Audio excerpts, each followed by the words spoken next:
John. Oh, I thought I read Oh, John Mayer for a second. what is up, everybody? It is Dr. Vibe here. I'm the host and producer of the award-winning Dr. Vibe show, but I'm not doing that tonight. Tonight, I am doing something I absolutely am jacked to do every month, at least once, better twice, and even more if possible, hosting the M&M Explorers conversation that is produced by the Men in Masculinity Summit.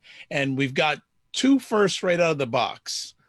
The first is that I've got a co-host. And for anyone who's been watching any of these epic conversations, you've seen this gentleman a number of times. So I said, you know what? The world loves him so much, he's going to sit beside me digitally. So love to welcome Robert Leung. What is up, Robert? Dr. Vibe, it's great to be here tonight with you, as it is always, man. It's always an honor and a pleasure. Well, I'm looking forward to the first of many co-hosting of these epic conversations with you. And then the other first tonight is we have another new friend. Well, to everyone else on this conversation, they seem to know this guy. I don't know him, and I live in the same city as him, but that don't mean nothing. We have Jonathan Andrews. He's an advocate for Jack.org, Canada's leader in the movement for youth mental health education, the founder and VP of marketing at Project Circle Up, a global community of men's circles where men are challenged to become self-sufficient, find and live their purpose, and be the man they've always wanted to be. And he works as a keynote speaker with clients like RBC. And for people who are outside of Canada, RBC is the Royal Bank of Canada, one of our 5 major banks, the Ontario Power Generation, and hundreds of schools across Canada to transform communities into safe spaces for mental health conversation. When he's not speaking, you can find him testing his hand at poetry, searching for a dance floor to embarrass himself on. Yeah. Would love to see videos of that, by the way. There's videos. Oh, okay. Well, not outside of here. We'll look at them. Or seeking out adventure abroad with his roommate and best friend, Chad Lennon. So a little bit about Project Circle Up. It's conceived out of the global crisis that is a state of our men's health. Project Circle Up exists to lift men out of their metaphorical basement. Addiction, inaction, and purposelessness wreak havoc on our men's well-being and rob the world of their unique contribution and gifts. They are a group of leaders, 100% volunteer-driven, who are committed to empowering men globally and becoming self-sufficient, finding and living their purpose, and becoming the men they've always wanted to be. If you desire to be and do more of yourself, your family, your community, they welcome you to become a member with open arms of Project Circle Up. Jonathan, great to have you. How are we doing this evening? Doing excellent, man. Sorry for serving you up that mouthful. That's all right. It's about you. It's not about us. It's about you tonight. So give it all, man. Give it all. Serve it up. What's been going on today? I was just watching James Postma's face as you were describing the intro there. He's on this call right now. I can see him right there. What's up, man? He's a Circle Up participant. And when you said searching for dance floors to embarrass myself on, he was lighting up because we both like a lot of the same electronic music. So today I basically walked through High Park for a couple hours and danced to electronic music. That always fills me up, lifts me up. And I also had brunch with my dad and my roommate because he's helping us move our stuff out of the city so that we can move to Mexico. You're moving to Mexico? Si, senor. Yep, that's the plan. All right. Well, November 10th, we fly. November 10th is a done deal. Okay, we're going to have to incorporate that in the conversation, how you're going to be the Project Circle Up internationally. You're really taking that international to another level. So I'm going to let my co-hosts start with the first conversation piece, unless you want me to, Robert, but I'm going to let you go first because you're the newbie on the block. I wasn't expecting that, actually, Dr. Vibe, so I'd like you to take that first. Okay, you know what? I'll do it. No problem. Jonathan, great bio, but tell us about the younger Jonathan. What was that like before Project Circle Up became part of your vision? Project Circle Up is very recent. It's less than a year old. It was conceived in December 2019. So if you're listening to this in the future, December 2019, obviously everything in the past of that is my past. I would say there's some huge milestones and pivotal moments in my life. One of the big ones was when I was experiencing depression in high school. My parents started a business for the very first time, which was exciting because my dad was a police officer for 30 years. And so watching him transition from the corporate industry to working as a business owner was really cool. But at the time, I wasn't reading personal development. I wasn't exercising. I wasn't taking care of myself. I wasn't going to class. And so when my parents started this business, all of a sudden their associations and their network changed. And I could see the impact it was having on them of reading Jim Rohn for the first time. He's one of the foremost business philosophers, listening to Les Brown for the first time, finding out who Tony Robbins was. And they slowly introduced that into my life in a time where, I was like a sponge, but I really needed some positive influences. And so that beginning of them starting that business, James Postma was a business partner in the same industry. And so that was for me a huge defining moment, having them join, and my life's never been the same since being introduced to personal development for the first time. What do you feel your life would be today if you didn't have that defining moment? I know what it was like prior to focusing on personal development. And personal development, the basic philosophy is that you can have more than you've got because you can become more than you are. And at the time, if I look back at my 16-year-old, 17-year-old self in high school, when I was experiencing depression and challenges with my mental health, I was really struggling. I wasn't self-sufficient. I was, in the work that we do in the men's work, I would call myself addicted. So there are things that you control and there's things that control you. And I was being controlled by all sorts of things like marijuana, sugar. I was eating, my diet was awful. I wasn't eating any whole foods. Laziness. I wasn't exercising anymore. I used to be a hockey player and a gymnast. And now all of a sudden I'm not taking care of my physical health, my body. And so if I never found personal development, if my parents were never introduced to being business owners and that concept of you can have more than you've got because you can become more than you are, then I would have what I had then or worse, because I had suicidal ideation at the time. I was doing self-harm at the time, and I wasn't able to take care of myself. I wasn't being self-sufficient. So I don't really think about it too much because I'm really grateful for the direction that I have gone down. Nice. So I appreciate your openness and your honesty, not only to yourself, but to people in the audience. Just want to say, I forgot to mention two quick things. First of all, this is being produced by Masculinity. We've got the team lead, Lee Rosen, monitoring all the channels. Also, if you're watching either live on Zoom or on Facebook, if you have any questions, you can certainly put them in the chat. If you have any questions and you're on Zoom, certainly come in, be respectful of time, ask your question or comment.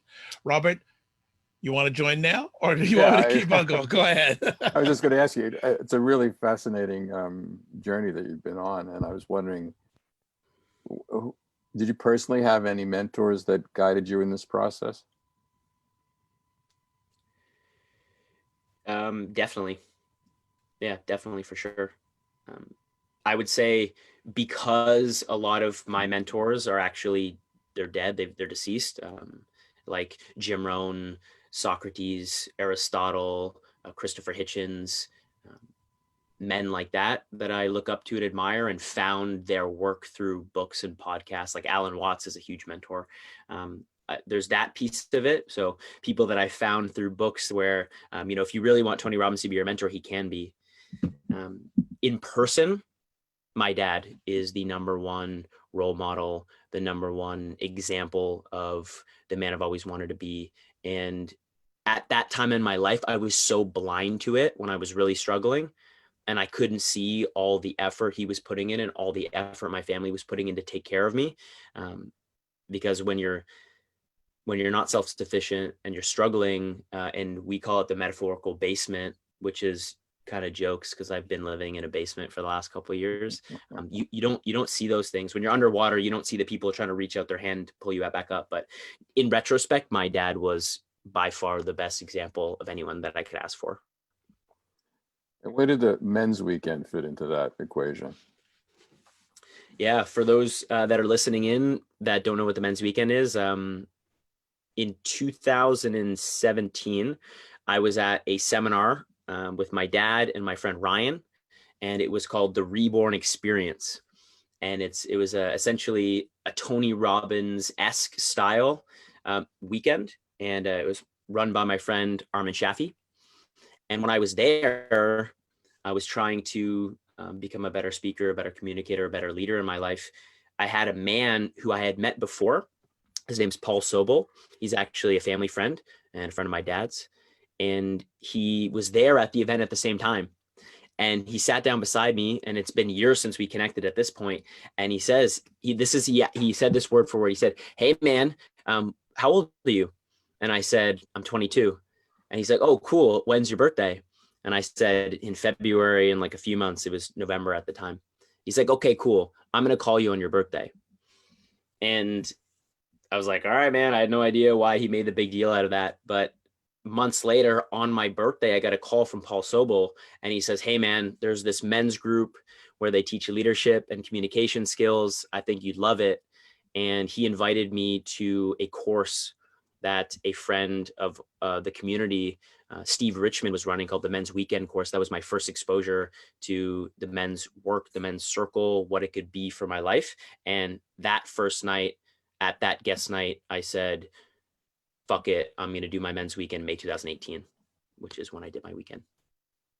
Oh, I know that feeling.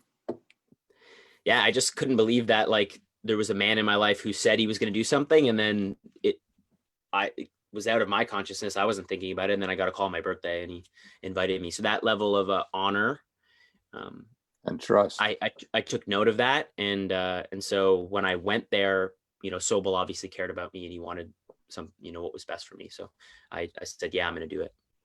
Was that a leap for you to make that leap of trust? To show up or to do it? Well, both, essentially.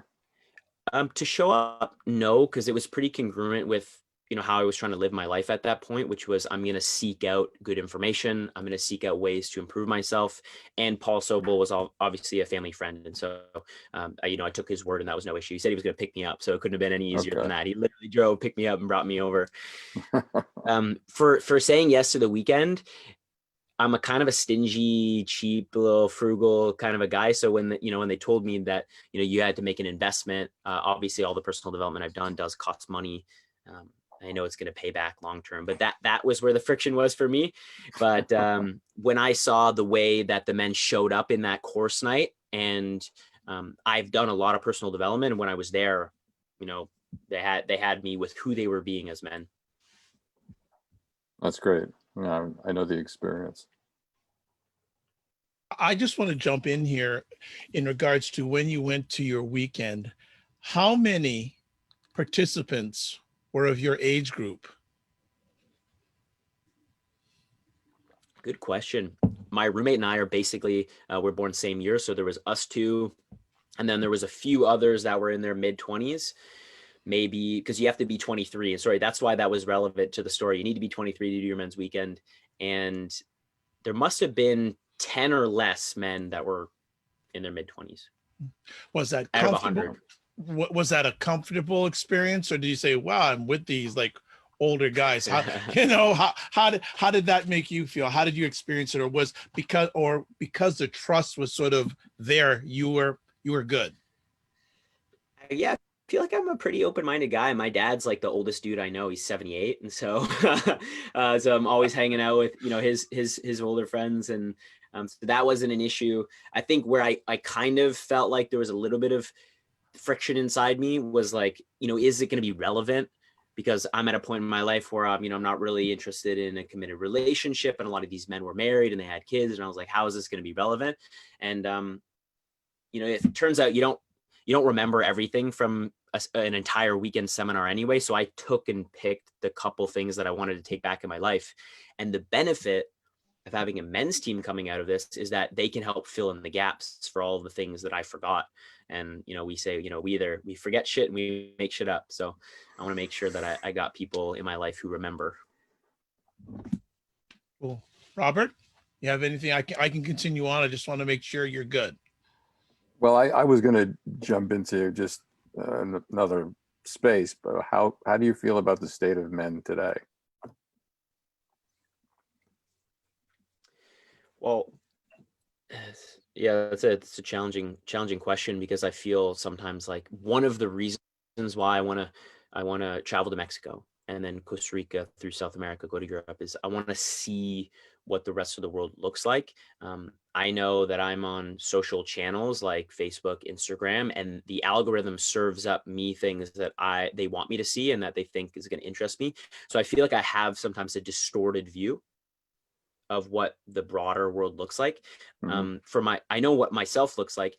And after all of the years of personal development that I've done, I still constantly slip on, most importantly, what I say I'm going to do. So I say I'm going to do something, and then there's a difference between what I said and what I actually end up doing, which is basically, in my eyes, honor. So I'm screwing that up all the time.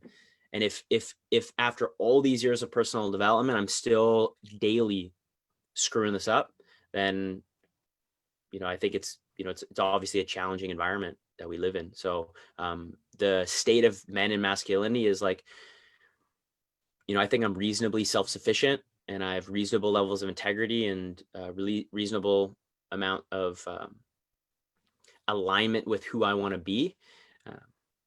And that's where I'm focused on. And for other men that have come to Circle Up, one of the biggest challenges that we see is men don't feel like they know what their purpose is. And so that's definitely a big element of it that we're working towards. I just want to jump in here, and it was a good segue. How did Project Circle Up start? What's the story behind it?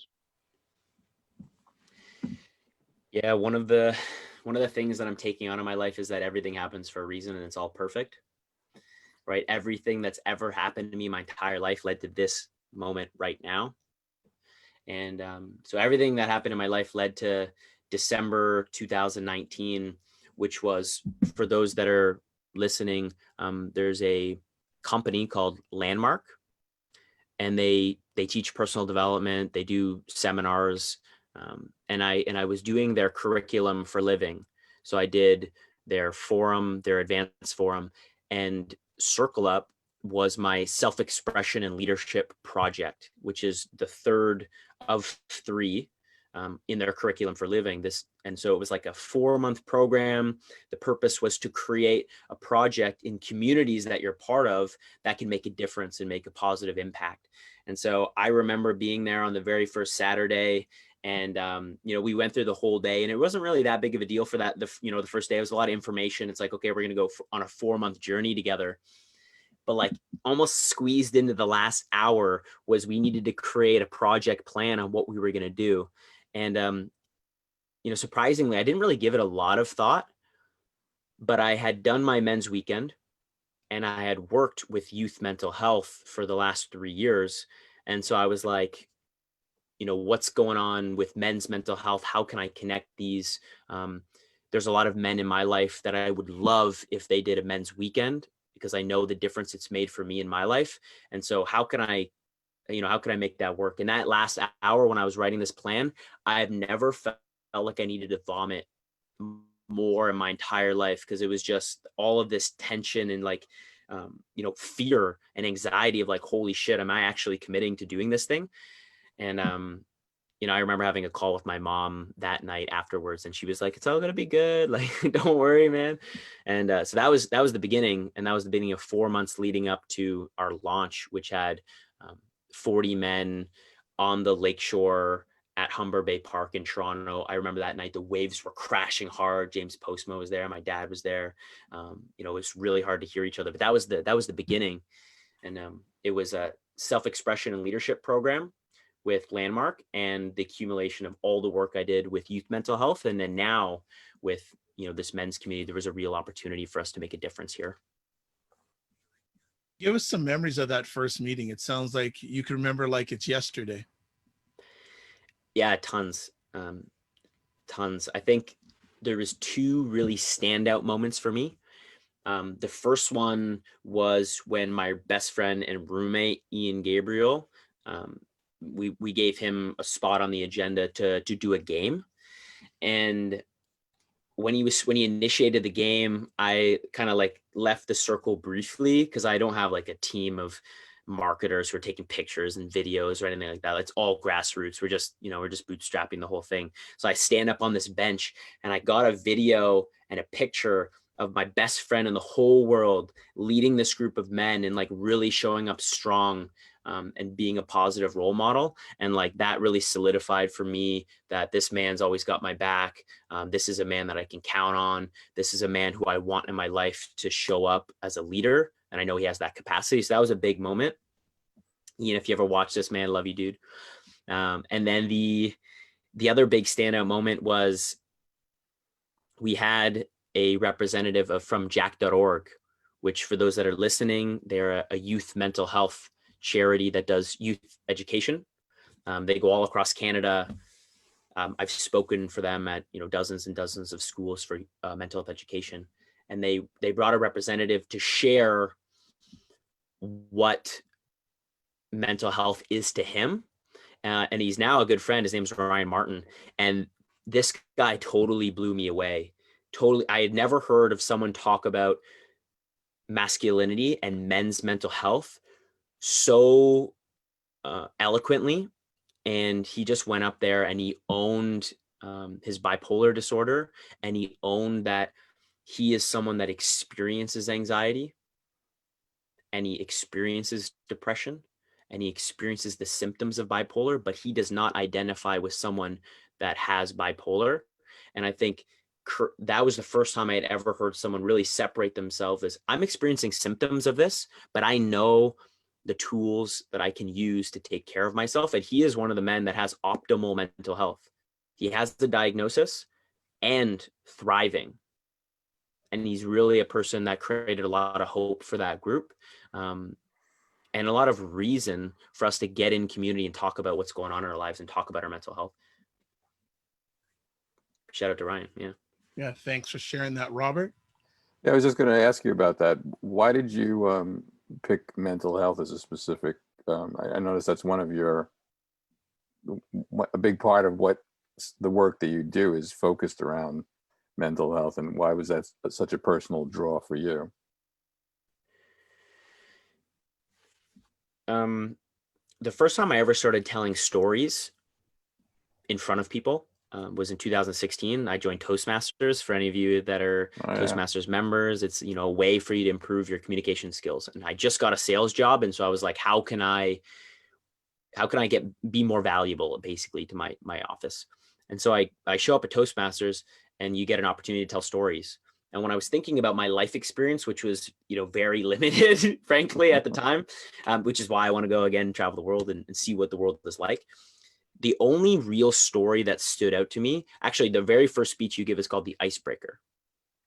And so the only real story that stood out to me was in high school. Right before high school, I had a close family friend who took their own life. And I played hockey with his son. He helped my dad build our deck. He was a denturist. He made my grandpa's dentures. And so I hung out in his space. He was the first man in my life that ever took their own life.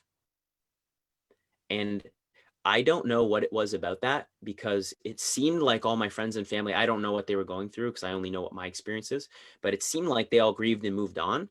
And whether it was I didn't have the processing mechanisms at the time, but I did not. I felt small. I felt stuck. I remember going into high school there with like this almost like Landmark's program that created Circle Up. It's called the Self-Expression and Leadership Project. I felt very I couldn't express myself. And yeah, man, I was just thinking to myself at the time, like, how could this happen?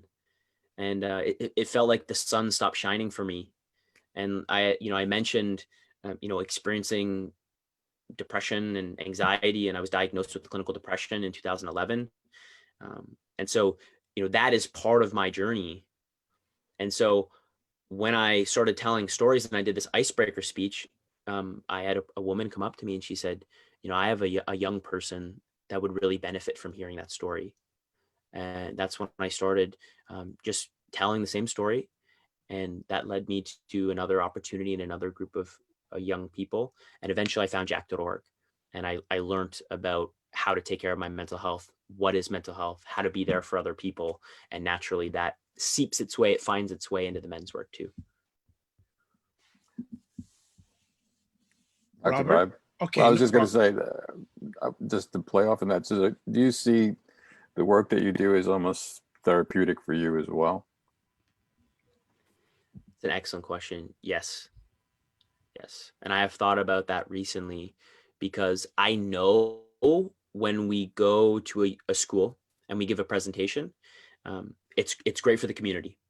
A lot of young people will learn things they never knew how to talk about their mental health, and now they can. It's the same as my physical health, except thoughts, feelings, and behaviors. And Right. just like my physical health can struggle and even be in crisis, so can my mental health. It can struggle and be in crisis. And so, having that experience of telling my story, I never realized how therapeutic it was, as you were saying, Right. until earlier this year when we lost my nephew. It was a tragic accident in the hospital. The delivery didn't go well, and we lost my nephew. And that was probably one of the most painful things I've ever experienced. But every time I talked to my roommate about it, every time I had a phone call with my mom about it, every time I called my brother and we talked about, what the family's been through, every time I shared, I just felt like a million pounds was let off my shoulders. And now I'm realizing in retrospect, I've been doing that all these years now. That's great. Thank you for Yeah. sharing that. Yeah. Yeah. And that's why we encourage men to be in Circle Up, right? Or Yeah. be in a men's circle, or have Yeah. a buddy where you can just process everything you're experiencing without judgment, without filter. Yeah, I think that's a critical part of it. I mean, I think it's one of the things that I've focused on too in my men's groups and circles too, in my work in Sterling, was to help men access themselves emotionally. So I think it's a huge part of their power and their wisdom. And yet our society constricts that and restricts that in a lot of ways right from birth. So I think it's great that you're doing that kind of work. And I can tell from this conversation how accessible it is for you. And that's a rare thing. I think it is. Yeah. Well, that's kind of trying to set my life up in a way where, I'm surrounded by people who lift me up and I can lift them up. And you cannot get out of life without experiencing struggle and trauma. Jim Rohn always said, life is just opportunity mixed with difficulty, and we're going to get both. And I want to be around for the people in my life when they're going through hardship. And I want good people to be around me when I'm going through hardship, because it's going to happen.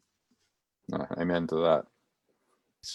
Uh, I want to go back to the project Circle Up. You had your first meeting. So what'd you do after that? Like, you had 40 men and obviously it was successful. What have been some of the processes in order to make it grow? What have you put in process wise to make it grow? And also I'd like to know, what is the demographic of men you have in Project Circle Up? Yeah, this is where, my ability to make a difference is very limited on my own. And where after we initiated, because the whole point of Self-Expression Leadership Project with Landmark was to initiate, right? To get something, to get the ball rolling, get the gears turning. And then, because part of being in this circle of men that have done their men's weekend, we have similar belief systems and purposes, and we want to contribute. We want to make a difference. We want to lead. It's the way we describe it is, we want to leave the world better than we found it. And so, because I'm part of these communities, there's all these men who, when they saw what we were doing, said, this is a good idea. And Ontario has what we call a region. And inside the region, there's tribes, and inside the tribes, there's teams. And the region took on Circle Up as a project that they could work on continue to develop and grow and standardize and improve. And so there's some men on this call who have contributed to that. I see the names here. I don't know if we can use their cameras, but we've got Baker, we've got Steve Richmond, and there's Terry Martindale. He's another one. James Postma is a participant, so he's contributed to that. But like there's nothing I could never have done this on my own. When we started, it was, the plan was an 8-week program where men would have buddies and they would be able to do socials together, and they would be able to begin the process of being transparent with themselves, where are they actually in their lives right now? And then the region said, all right, let's do this. And now we've got dozens of men, really strong men, who continue to invest their time and their energy and their commitment to making these programs grow. We've graduated 4 teams now. We're doing a 5th team. My dad's on that team. So like, it's just, there's great things happening. You mentioned being international. We were in 5 countries. We've had men in 5 different countries because of Zoom. We can do that. And so obviously none of this would be possible without me, with every participant and all these leaders, man. These are real strong leaders. So the fact that these men are volunteering their time and energy is I feel very blessed. One of the things that I'm very much passionate about is intergenerational communication with men. And from what you've shared, it seems that Project Circle Up wouldn't exist without that intergenerational communication. Would you like to expand on that? Can you define that a little bit more? Well, I know there's a little bit of an age difference between you and Steve Richmond. Sure. Yeah. So, and it's not something I see common in the world, that intergenerational communication between men. I love when it happens because I'm a firm believer that every success needs a successor. So there's individuals like Steve Richmond, Robert Leung, Lee Rosen, your father. They're there, and you now are the successor part. How does that feel being in that sort of a environment with men, intergenerational wise?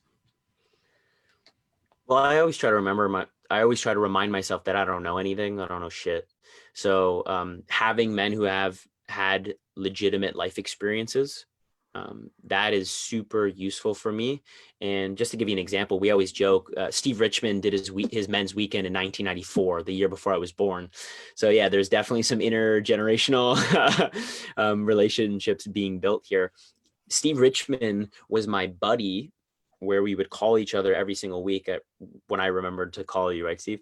But we were buddies for over 6 months, and having that counsel and having someone who has this breadth of experience and having someone where I could basically call and say, hey man, this is what's going on in my life, and work through it with me, knowing that he's had over 25 years of experience in supporting men and helping men and living. I think it's so invaluable. In terms of being in the successor seat, I don't know if I see myself that way, because I know that y'all are going to stick around for another couple decades, right? Yeah, exactly. Robert? No, I'm just agreeing with that. I plan to be around for a couple more decades, but hope so. No, but I think that's very well said. And I think one of the things that the men's work has done is to create and strengthen that environment where there are older men counseling younger men. And I think it's something that may have been lost in our society in this kind of relationship that we're talking about, in setting an example and offering the wisdom, sometimes through most often through the mistakes that we've made, and passing that on, that tradition of doing that, and it builds powerful relationships and dynamic men as a result of that. Yeah, let me try on this analogy. I've never tried it before, but it just came up when you said that. Having a buddy call with Steve Richmond about my relationship problems and the things that I'm experiencing in my life is like having a very clear, well-cleaned and well-sanitized mirror. So I could see myself very clearly. If I have a call with, and not to not to put anyone down, but if I have a call with someone who doesn't have nearly as much coaching experience, relationship experience, just general wisdom of life experience as Richmond, like maybe a young man my age, nothing wrong with that. Those conversations are valuable, but the the mirror is a little bit dirtier, and I can't get to where I need to be and what I need to see about who I'm being as a man as quickly as if I call Rosen, or if I call Richmond, or if I call my dad. Like, they're going to provide so much more clarity based off their life experience that I need clean mirrors. Yeah, and I think one of the dynamics in that's inherent in that dynamic is there's this kind of fathering process too, which I think is very powerful and important too.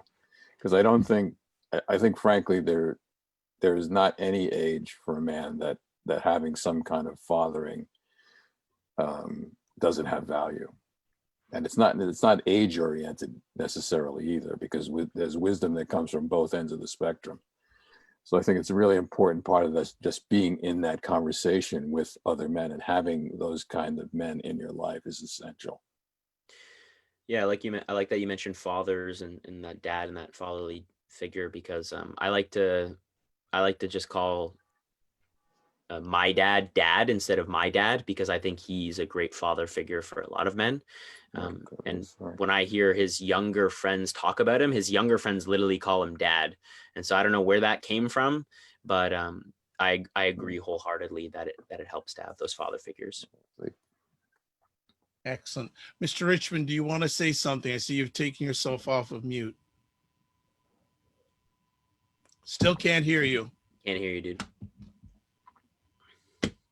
It's 2020, baby. Can't hear you. You're on mute.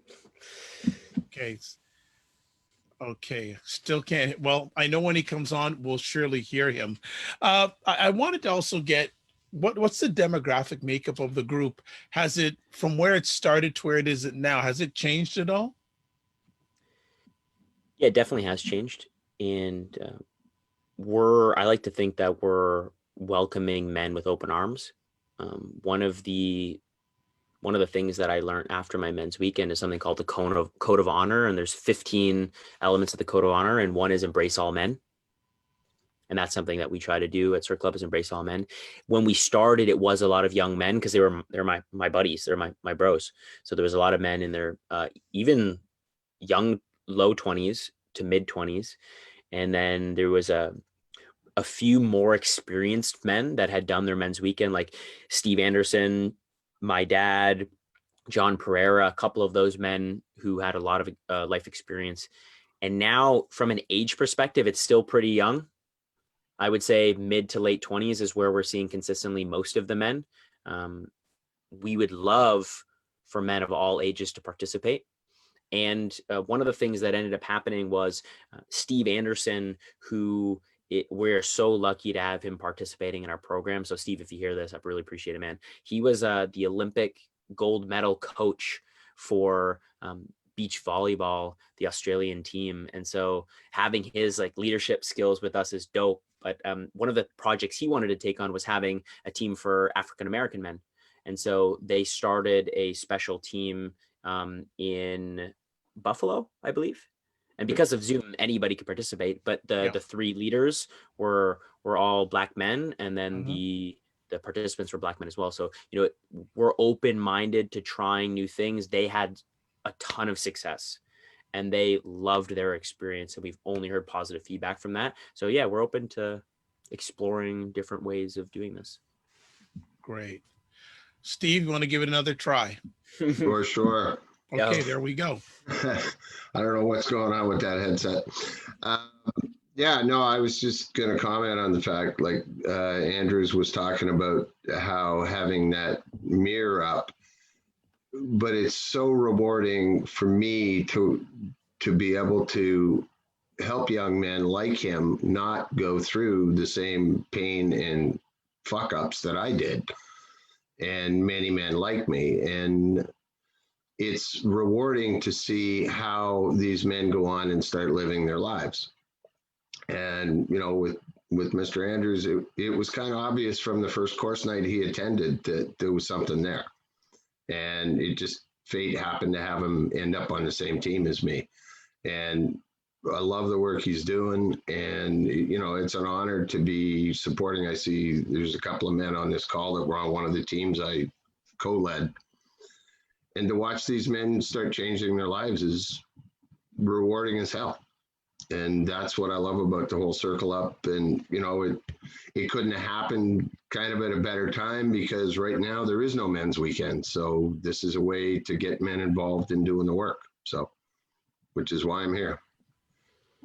Wonderful. Thanks, Steve. Good stuff. I want to ask Andrews a little bit more. Give us a lens on what men in their 20s are going through these days, because obviously you're in a very unique position to see the ones that come in initially into Project Circle Up. What's going on with them internally, externally? What are you seeing? Yeah, not to oversimplify it, but we tend to focus on the 5 areas of self-sufficiency. And so that would be physical health, mental, spiritual, financial, and emotional. And those are the big ones. And you could probably even narrow that down to girls or relationships, partners, whatever your sexual orientation is, finances, and then a big one that is devastating for a lot of men in their young 20s is like, what do I do with my life? What's my purpose? Like, what am I supposed to do every day? So those are probably the big ones that we see them struggling. Robert? I was just going to comment on, I listened to one of your podcasts. It was a guide to leaving a woman better than you found her. Oh yeah. Yeah. And I thought that it spoke of some Sterling-esque, input. And I was just going to ask you about that one in particular. I thought it was very well done. And when I think that's really of great value in terms of not just young men, but men of all ages, having an awareness of what and how to interact with a woman. Yeah, shout out to Johnny Lowe for making my job as a host really easy on that podcast, because he's a strong communicator. Yeah, he was very good. Man, and he's someone that I really look up to and respect. The conversation was essentially around, honor what your intention is, right?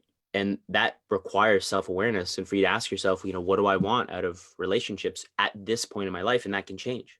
It's like when I'm clear, and I'm talking about me, when I'm clear that, I want to travel to Mexico and I want to do, all these things, and I'm not ready to have a root in a committed relationship, then when I interact with a woman, my requirement to myself and to her is to say, hey, I'm only interested in something fun and casual. If that works for you, that would be awesome, and I would love to do that. Otherwise, it doesn't make sense and doesn't work. And if I misrepresent myself and I if I wear a mask that says, I'm interested in commitment just so that I could fool around, then I don't feel good about it. She's not left trusting men. She's got, my fuck up there is every man's fuck up now, and they all have to deal with it. And so I don't want to, I've done that and I've made those mistakes. And that was the point of the podcast, is to be like, okay, we need to be honest with ourselves. So where are we in our lives? And was there anything else like specific that you thought about from that show? No, just in general, because my life coaching work is called Heart of Man Coaching, and it focuses on men being able to access their emotions as a part of becoming fully realized men and fully empowered men. And that's part of the reason I was asking you about that. But a follow-up to that would be, what do you think about younger men and their ability or inability to be able to access their emotions, and how that affects them? Ability to access their emotions. Yeah.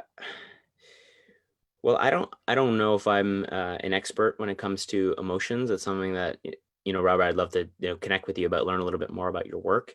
I will say the times where I've been able to tap into my emotions best with friends and men specifically is when we're walking. it doesn't feel confrontational. I'm not face to face with them, and they're really able to open up in ways that I, I've never seen my friends do that before. But we really don't have a vocabulary for it. And one of the terms I like is, as men, we tend to deny, deflect, and avoid emotion. Right. And so when I feel it, it's like, where do I feel it? And then I want to immediately push that feeling away rather than, dive into it. Yeah.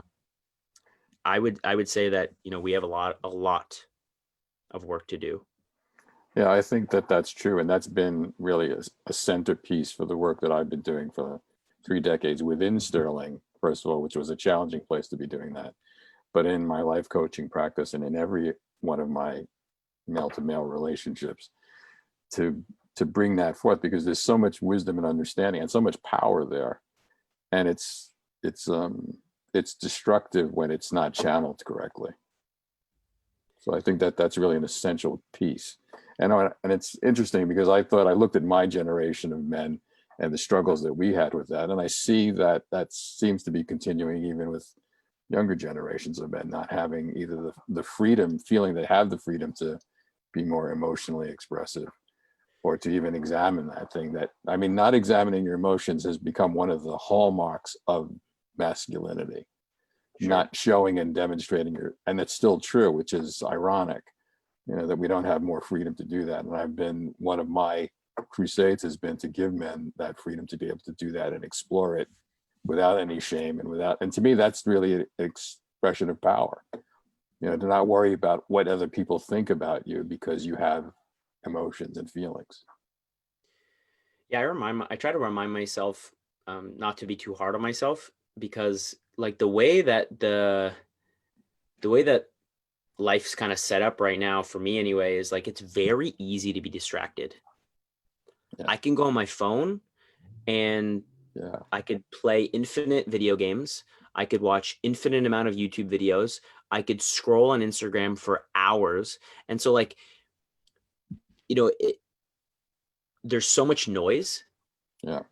That you actually have to, like I went in for a walk today in High Park for over an hour, because that's me creating silence enough so I can hear and experience and process what I'm going through and the feelings that I have. And so, I think one of the steps that we can do, Robert, I'd love to hear, like I said, more about the work you're doing at Heart of Man, but is to just find a way to take the distraction away. Right. That's a great insight. I absolutely, totally agree with you. Even I struggle with the same thing too, to be able to focus my attention on anything for more than 15 minutes, Yeah, if anyone's downloaded TikTok on, I don't know if then, the attention span is getting shorter and shorter and shorter and shorter. Yeah, it's microseconds. Not on my phone. Not on my phone. Not on my tablet. So fast. Never will be, because that's that'll just drain. Well, just for a moment, just look at this screen right now. I mean, how many squares there are, and then how many people are on this thing, and trying to focus. Although I think that Zoom is a great way to connect with people too, and I think it's a powerful tool for genuine connection, because in some ways it does force you to focus on another person. Yeah, I think one thing we can probably all agree on is that men can't multitask. I know I can't multitask. And so I'm either doing one thing or another. It's like people say, yeah, I can text and drive. It's like, you're either texting or you're driving. And I really hope you're driving when you're on the road. And so, yeah, finding a way that you can just do one thing. Like as an example, I did a road trip to BC this summer, and I did a lot of typing for a book that I'm writing called Circle Up. The news to everybody. But I was able to get so much writing done because my roommate was driving and I'm sitting in the passenger seat, and I just, type away. There's nothing else to focus on other than, writing. Right. And if I leave my phone on, or if I don't carve out that time, it doesn't get done. Yeah, that's absolutely true. I think it's one of the big flaws in contemporary society is that ability to shut things out and focus. It's almost impossible to do that. It's really challenging. You need to put yourself in a position to succeed. Yeah. Distractions are everywhere. We're going to start winding down the conversation, folks. So if anyone has any questions, you can either put them in the chat, or come on, but I wouldn't want anything to be left off the table. I want people to put it on the table. In regards to the Project Circle Up, I always love when when something's in a success mode to share a special moment. And you've shared some tonight. Since the group has been running, what was a moment that you would love to share with us on the call? Because there'll be people who are doing men's work or have done it, and there'll be people who haven't done it. What would be a special moment that you'd like to share with us in your journey so far with Project Circle Up? I mentioned one of them, which was my dad joined one of the teams. So I'll cheat with that one to give you one. I was super excited about that. The next is to get my brother on board. And Adam, if you're listening to this, we would love to have you chilling on one of our teams, and that'd be fun. The other one was when Circle Up started. Like I said, there was about 30 or 40 of us that got together to do this fire. And then we split it up into 4 different teams. One of the teams had this like young duo of dudes that were in their early 20s, like 21, 22. My buddy Manan and my buddy Daniel. And I actually met them raving. So like at electronic dance music, like partying. I tend to meet a lot of people dancing. That dancing that we got to see a video one day. Really, you're really putting it out there. You're a bad tease, brother. It's a good time, man. It's a good time. So these two young men, they were like they're buddies, and hearing the progress that they made as people that were already friends but weren't having conversations in the space that we are, which is, who do you want to be as a man? Are you self-sufficient? Do you keep your word? And over the course of those 8 weeks, and then beyond that, when they graduated, we got together to hang out at the beach in Toronto this summer. It was like a beach party that was happening. And it was Manan and Daniel and myself and Ian Gabriel, my roommate. And we were sitting on the beach, and there was a party happening with everyone spread out, like, because they were trying to do social distance partying and whatever that is. And we're just sitting here with the boys, and they turned to us, and we were like laughing and joking. And they just said, Circle Up changed our lives. And these are young men who I want in my life, and knowing that they're going out into the world and sharing what we're working on, being honorable, finding and living your purpose, being self-sufficient, that just like it struck such a chord that we're going in the right direction, that we're making progress. And we like had this big hug, this big embrace. And they just said, like, anything you do, we support you. And I feel the exact same. Is like, I feel like the more I got yous I give out in the world, the more I got yous I get back, and I got you from them. And it just feels really good to be making a contribution. And I know they're going to go out into their lives with their families and their brothers and their people, and keep spreading the love. So that was a huge moment for me, chilling on the beach with those boys. Nice. Really nice. As you go on the journey now, you are moving to Mexico. How does that Sí, señor. Yes. No more snow, at least for a long time, until Mexico does get some snow. What is the vision with your involvement, and and I know the group's going to move forward. What is the vision for, 2021, as we're coming to the end of this 2020? What's the vision for Project Circle Up for the future? Well, I don't know if you can bring other men in on this call, but Baker's chilling on the call. He's actually probably, if you were to think about how like an organization works, it's either like the board of directors, where they like influence the the people that are in the day-to-day, or even the CEO. He's the head of our region, so he would definitely know what the future is like. But I mean, me living in Mexico is no different than me chilling in my basement in Toronto. We're doing Zoom calls, we're doing phone calls. We're not meeting in person anymore. Some of the teams meet in person if they're local and they can, and if it makes sense based off the restrictions. But yeah, man, I'm gonna hang out with new friends in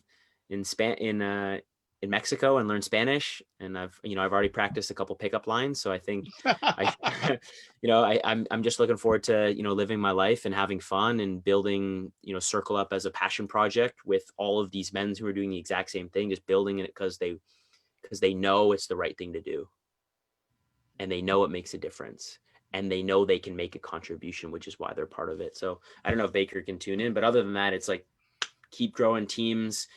The biggest problem we have is finding enough leaders to run the circle, because now that we have a social media presence and we're finally getting into the 21st century of how people want to be communicated to, and we have our messaging down, and we have success, people are asking us, can I participate in Circle Up? Like, friends from high school that I haven't spoken to in years are reaching out and saying, I would love to participate in a team.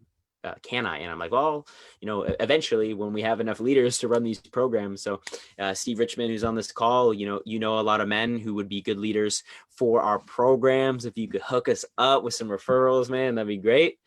And we're just going to keep doing what we're doing, Dr. Vibe. Nice. Trying to get their lazy asses off the couch. Yeah, there you go. If Baker wants to come on, you're more than welcome, Baker, to help with the vision piece. So go ahead. Yeah. Thank you for that. And, Andrews and I met in one of Richmond's men's weekend courses. That's the connection. So at that point, Andrews had already completed the Circle Up. We got to talking about, gosh, we're moving to Zoom, pandemic. What do we do now? Great idea. And so we pivoted. We pivoted with some teams that we had already in place to lead some teams that obviously never developed as a result of the pandemic. So it was a great opportunity for us to do that. It's been, I share in his excitement in that it has been exciting to see what we've been able to do as a region, and what we've been able to bring in the absence of having a men's weekend. That's something that we've always done. Typically they run twice a year. And given that it's south of the border, what's next? So this just seemed like a natural fit. Andrews played a big part in how we got that first team going, with John Pereira leading that. And as he's put it, the challenge that we have now is we have men's interest before we have leaders to lead those programs. And, we're definitely speaking about it at a regional level. I have a weekly leadership call. And so, we're constantly getting that message out there, constantly reviewing, where we're at in terms of the programs that are running right now, and utilizing the resources that we have at our fingertips, obviously, with the men that form that region. So it's, what else to say? I mean, sort of what we're working on now, and been in conversation with Richmond and some other men, what's next? So these men go through this 8-week program. What do we do with them? Do we put them on teams because teams are what we would call initiated men, men that have done their weekend. And so they have a vernacular, an experience that they all share as a common bond. These men don't have that yet, and the goal is to get there. But in the absence and with pandemic, what do we do? And so those are the active conversations right now. They get their 8-week program in with Circle Up. Then what do we do with them? So I suspect we're getting to the pointy end of that conversation rather quickly, and we'll kind of have an idea. We had a thought about that around what we were going to do, but as Andrews pointed to, the current restrictions in GTA and Greater Toronto area does not permit for us to do that at this point. So we're studying, we're looking and learning as we go, but it's been a lot of fun. Thank you so much for that update. I would love to hear from anybody else that we haven't heard from on the call. Well, I do have a question from the audience. Someone is asking, how can women support men to get to a point where they are open to programs like Circle Up Sterling? So whether it's Andrews, whether it's Robert. Well, my thought would be just to get that man in conversation with another man who's open to that, like who's done one of these weekends, who's been in the process of being on a team, who just get your man in conversation with another man for starters. And hopefully if it could be someone who's had this experience of being on teams, that's the first step, I think. You know, connecting with Andrews and people like him. Yeah, I agree. It sounds like a kind of like a foot in the door process, which is, either get, a man on a call, or, they can, now that we've got, one of the big reasons why Circle Up makes sense is because it's, it's a brand that we can communicate what we're up to on social media. They can add us on social media. So that could be their foot in the door, see some of the videos of there's testimonials on our Instagram page, on our Facebook page. And so you could see men who have gotten benefit from being in these circles, sharing their experiences. And that could be one of the ways. Yeah. There's also a website too, right? So the brotherhood.ca is definitely a channel that they can check out that would have them in communication with a live person.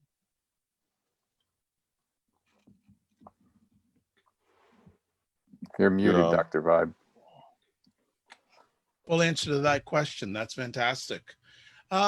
Unless we have anybody else who wants to jump in, we're going to start winding it down. So first things first, Andrews, I'd like to thank you for your time and everything you have done, are doing, and are going to be doing, whether it's in Hyde Park or in Mexico. Muy feliz es aquí y tú. Okay, all right. Happy to be here with you, man. You don't have to show off now, all right? Just behave yourself now. The pickup line, Sonny. Yeah. Some final words and thoughts that you'd like to share with the audience before we transition and say that's a wrap. What are some final thoughts that you have going on in your heart? For me? Yes. Oh, okay. Two things. Number one is the most important philosophy that changed my life was you can have more than you've got because you can become more than you are. And that's the basis for personal development. So Circle Up is just one way of making progress towards the future you want to create, the man you've always wanted to be. It's just one way. I've been part of dozens of communities, Landmark, Sterling, Toastmasters, Venture for Canada, like the list goes on. Every single one of them's contributed in a positive way because I heard Jim Rohn say that I can have more than I've got because I can become more than I am. So I want to encourage, if you've never listened to Jim Rohn, he is one of the foremost business philosophers. He has free, he's passed away now in 2009, but he's got free YouTube videos. There's a YouTube video called Learn This Skill or Live a Mediocre Life. And it's a 2-hour video. He's one of the most entertaining speakers of all time. Great storyteller. You will get so much value from that if you never listen to Jim, and I revisit it constantly. So that's probably the big message. And the other one is, if you don't know what your purpose is today, start with whatever makes sense, because mine's changed so much over the years. And I was never really concerned with my ultimate big purpose. I was more concerned with acting from where I'm at.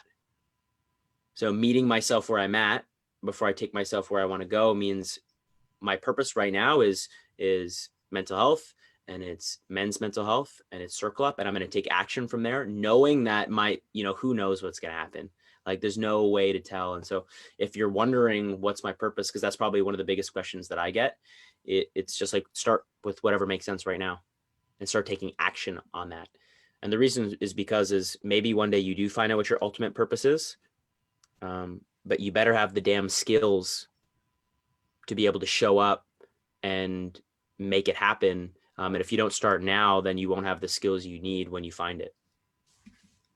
Good stuff. Robert, any final words? Just to say that, as I say often on our calls, Dr. Vibe, that it's great to be in this environment, sharing this kind of information with men. and ladies tonight, and getting to that truth that exists inside of all of us. And I think this has been an access point for that tonight. And I want to honor you for your wisdom and your vulnerability tonight, Andrews. And it was a pleasure interacting with you on this call. Likewise. And to all of the men who are here tonight. And Robert, if people want to get in contact with you, how can they do that? My email is HOM Coaching. That stands for Heart of Man Coaching, and that's the best way to reach me. Thank you. And Andrews, again, how can people find out about Project Circle Up? Like Baker said, if you'd like websites, you can use thebrotherhood.ca. If you prefer Facebook or Instagram, you can use Project Circle Up or Circle Up, and you can DM us there and learn more about our programs from there. Fantastic. Well, I'm the host, Dr. Vibe here. And if you want to find out more about Men and Masculinity, best place to go is their website, menandmasculinity.com. You get a pile of information, piles of replays of these epic conversations. I'd like to thank Andrews, Robert, all the audience, especially the OGs that are helping out the YGs in this case. I really appreciate the intergenerational communication. Fantastic. And again, thanks to everyone who's watched live or watching on the replay. It's appreciated. I'd like to thank Lee, Terry, Steve, and Michelle of the Men and Masculinity team for making this happen. Please follow Men and Masculinity on social media. We have some great conversations coming up on November 11th. We have Andre Paris back. And if you want to know about relationships, he is certainly a point person you need to chat about when it comes to relationships. And then we have a special guest coming on November 16th. There'll be some people here that may have remembered a book a number of years ago called Wild at Heart. John Eldridge, the author of Wild at Heart, is going to be on this platform November 16th at 6 p.m. Eastern time. So please mark down both those dates on your calendar. Andre Paris will be November 11th at 9 p.m. Eastern time, and John Eldridge will be November 16th at 6 p.m. Eastern time. Again, thanks to everybody, and especially during this time, remember to give yourself grace. Good night, everybody. And everybody.